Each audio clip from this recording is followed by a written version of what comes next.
जय हिंद साथियों, ये हमारे यूपी पुलिस ब्रह्मा सीरीज का पार्ट फर्स्ट है। इसमें हम जीके के 100 प्रश्नों को कवर करेंगे जो यूपी पुलिस एग्जाम 2024 के लिए काफ़ी ज़्यादा महत्वपूर्ण है। चलो उसमें देखते हैं भाई क्वेश्चन आज क्या है। फाहियान किसके शासनकाल में भारत आया था? तो ये हो जाएगा चंद्रगुप्त द्वितीय। हैनसांग किसके शासनकाल में भारत आया था? हर्षवर्धन के समय। मेगास्थनीज किसके शासनकाल में भारत आया था? चंद्रगुप्त मौर्य के समय। किसे यात्रियों को राजकुमार कहा गया? तो ये हो जाएगा हैनसोंग। आगरा शहर की स्थापना किसने की? सिकंदर लोदी ने। जौनपुर शहर की स्थापना किसने की? फिरोज शाह तुगलक ने। कुतुब मीनार की नींव किसने रखी? तो ये रखी थी कुतुबुद्दीन ऐबक ने। कुतुब मीनार को किसने बनवाया था? तो ये बनवाया था इल्तुतमिश ने। कुतुब मीनार की 5वीं मंजिल किसने बनवाई थी? तो ये बनवाई थी फिरोज शाह तुगलक ने। लाहौर से राजधानी दिल्ली कौन लाया? तो ये लाया था इल्तुतमिश। तो लाहौर से राजधानी दिल्ली कौन लाया? इल्तुतमिश। और इल्तुतमिश ने दिल्ली को अपनी प्रथम राजधानी बनाई थी। दिल्ली की पहली मुस्लिम महिला शासका थी, तो ये थी रजिया सुल्तान। महात्मा बुद्ध ने अपना प्रथम उपदेश दिया था, तो ये दिया था सारनाथ उत्तर प्रदेश में। महात्मा बुद्ध ने अपना अंतिम उपदेश दिया था, तो ये दिया था वैशाली में। महात्मा बुद्ध ने अपना प्रथम उपदेश दिया था सारनाथ में। ये क्वेश्चन रिपीट हो गया है। अगला देखते हैं। महात्मा बुद्ध ने सर्वाधिक उपदेश दिए थे, तो ये दिए थे श्रावस्ती में। महात्मा बुद्ध ने किस भाषा में उपदेश दिए थे? तो ये दिए थे भाई पाली भाषा में। महात्मा बुद्ध का जन्म हुआ था, तो ये हुआ था लुम्बिनी नेपाल में। महात्मा बुद्ध की मृत्यु हुई थी, तो ये हुई थी कुशीनगर में। प्रथम बौद्ध संगीत, तो बौद्ध धर्म में 4 बौद्ध संगीत हुई थी, जिसमें कह रहा है प्रथम बौद्ध संगीत ये हुई थी राजगृह में। द्वितीय बौद्ध संगीत ये हुई थी वैशाली में। गौतम बुद्ध के प्रथम गुरु कौन थे? तो ये थे आलार कलाम। तो गौतम बुद्ध के गुरु कौन थे? आलार कलाम। बुद्ध के गृह त्याग की घटना को क्या कहा जाता है? तो ये कहा जाएगा महाभिनिष्क्रमण काल। जैन धर्म के संस्थापक कौन थे? तो ये थे ऋषभदेव। जैन धर्म के 24वें तीर्थंकर कौन थे? तो ये थे महावीर स्वामी। महावीर स्वामी ने अपने उपदेश किस भाषा में दिए थे? तो ये दिए थे प्राकृत भाषा में। महावीर को ज्ञान की प्राप्ति किस नदी के तट पर हुई थी? तो ये हुई थी भाई ऋजुपालका नदी के तट पर। बुद्ध को ज्ञान की प्राप्ति किस नदी के तट पर हुई थी?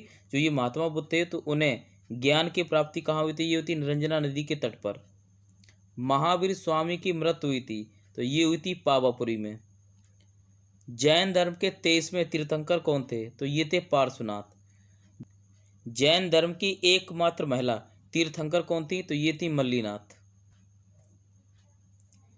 बौद्ध धर्म की तीसरी बौद्ध संगीत हुई थी, तो ये थी पाटलिपुत्र में। बौद्ध धर्म की चौथी बौद्ध संगीत हुई थी, तो ये थी कुंडलवन कश्मीर में। गोमतेश्वर बाहुबली की मूर्ति है, तो ये है श्रवण वेलगोला कर्नाटक में। भद्रबाहु द्वारा रचित पुस्तक कौन सी है? तो यह है कल्पसूत्र। बुद्ध की मृत्यु को क्या कहा जाता है? तो ये कहा जाता है महापरिनिर्वाण। लाइट ऑफ एशिया कैसे कहते हैं? तो ये कहते हैं गौतम बुद्ध को, एशिया का प्रकाश पुंज। वेदों की रचना किसके द्वारा की गई थी? तो महर्षि वेदव्यास द्वारा। सबसे प्राचीन वेद है ऋग्वेद।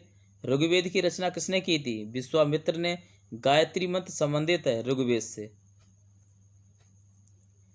9वें मंडल में उल्लेख है सोम देवता का।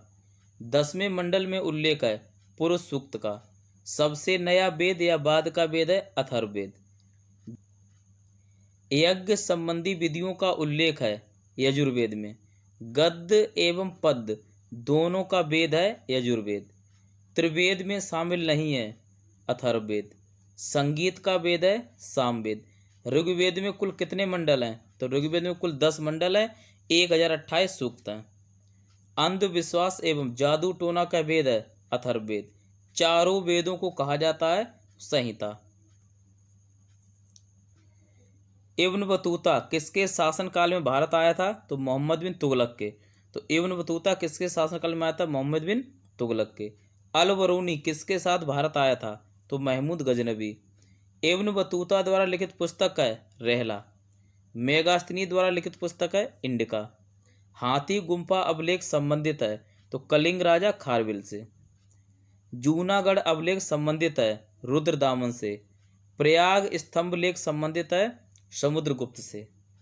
आग का आविष्कार हुआ था पुरापाषाण काल में। पहिए का आविष्कार हुआ था नवपाषाण काल में। मानव द्वारा सर्वप्रथम उपयोग की गई धातु थी तांबा। अर्थशास्त्र पुस्तक के लेखक कौन है? तो ये थे कौटिल्य चाणक्य। अष्टाध्यायी पुस्तक के लेखक कौन है? पाणिनि। राजतरंगिणी पुस्तक के लेखक कौन है? कलहड़। सिंधु घाटी सभ्यता की खोज की थी दयाराम साहनी ने। सिंधु घाटी सभ्यता एक थी तो ये थी नगरी सभ्यता। हड़प्पा सभ्यता की खोज की थी दयाराम साहनी ने। मोहनजोदाड़ो खोज की थी रखालदास बनर्जी ने। कांसे की नर्तकी की मूर्ति कहाँ से मिली है? तो ये मिली थी मोहनजोदाड़ो से। विशाल स्नानागार कहाँ से प्राप्त हुआ था? तो ये हुआ था मोहनजोदाड़ो से। सिंधु सभ्यता का एक बंदरगाह था तो ये था लोथल। तो लोथल कहाँ है? गुजरात में। सिंधु घाटी सभ्यता का पूर्वी स्थल है तो आलमगीरपुर उत्तर प्रदेश में ये और हिंड नदी के तट पर है। सिंधु घाटी सभ्यता का पश्चिमी स्थल है सुतका गेंडोर तो ये है दास्क नदी के तट पर पाकिस्तान में। सिंधु घाटी सभ्यता का उत्तरी स्थल है तो ये मांडा है चेनाब नदी के तट पर जम्मू कश्मीर में। सिंधु घाटी सभ्यता का दक्षिणी स्थल है तो ये है दायमाबाद गोदावरी महाराष्ट्र में। भारत में स्थित सबसे बड़ा हड़प्पा स्थल है तो ये है राखीगढ़ी। जुते हुए खेत एवं काली चूड़ियों के साक्ष्य मिले हैं तो कालीबंगा से।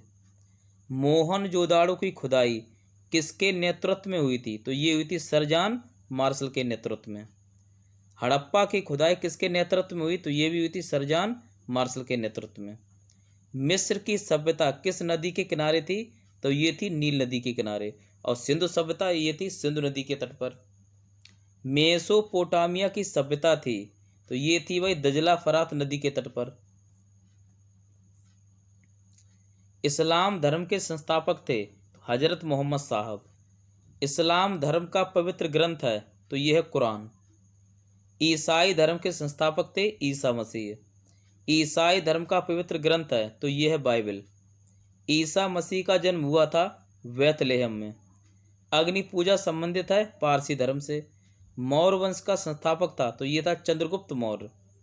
चंद्रगुप्त मौर्य का प्रधानमंत्री कौन था? तो ये था चाणक्य। चंद्रगुप्त मौर्य के जैन धर्म के गुरु कौन थे? तो ये थे भद्रबाहु। चंद्रगुप्त मौर्य की मृत्यु हुई थी तो श्रवणबेलगोला कर्नाटक में।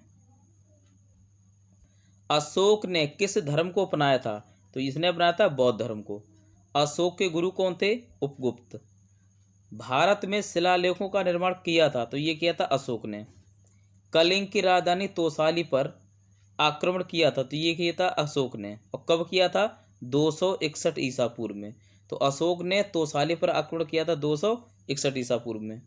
अशोक के शिलालेखों की खोज किसने की थी? तो ये की थी टी पैंथेलर ने। अशोक के शिलालेखों को सर्वप्रथम किसने पढ़ा था? तो ये पढ़ा था जेम्स प्रिंसेप ने। अशोक के स्तंभों की संख्या है तो ये है 7। अशोक का सबसे लंबा शिलालेख है तो ये 7वां शिलालेख। कलिंग युद्ध का वर्णन किस शिलालेख में है? तो ये है 13वें शिलालेख में। तो आज के हमारे कुछ क्वेश्चन थे जिन्हें हमने कवर कर लिया। वीडियो अच्छा लग रहा हो तो कृपया लाइक करें, शेयर करें और चैनल को सब्सक्राइब भी करें। जय हिंद।